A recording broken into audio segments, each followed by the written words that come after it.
electorate. Now, how did those folks who felt about cost of living, who did they think could necessarily handle it? And what do we see here?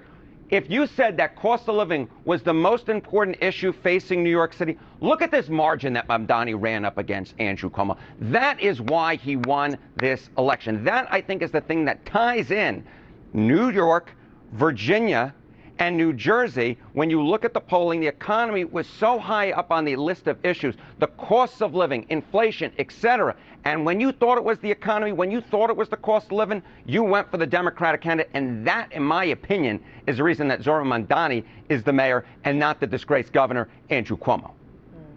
So, Harry, Mamdani, as we've just been discussing, he's a Democratic Socialist. He made a lot of promises in this campaign.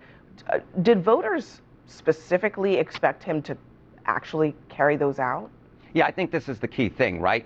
Sort of the discussion of why did Mamdani end up winning. I think the argument's pretty clear. It's cost of living, and it is not necessarily his ideology on other issues. I mean, take a look here. New York City, Mamdani's policies are realistic or not realistic. Somehow the dude won, despite the fact that the plurality of voters said that his policies were not realistic, but they liked the idea that he was talking about costs of living and that he was speaking to them, even if they didn't think he could necessarily carry out everything that he was arguing about. And more than that, here's another little exit poll tidbit for you as I pull it up here.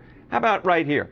Do you consider yourself a Democratic Socialist? Look at this. The vast, vast majority of New York City voters that voted Mamdani in office, the same majority, but look at this. No comes in at 69%. Yes at 25%.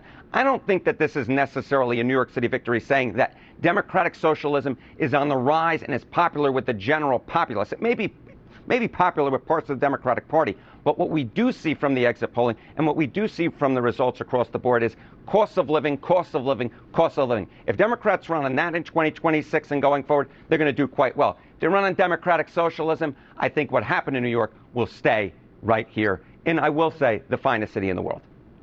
Well, it is fascinating that his own voters think it's okay that his policies are not that realistic. Yeah, Harry, that's super interesting. Continue to stand by for us.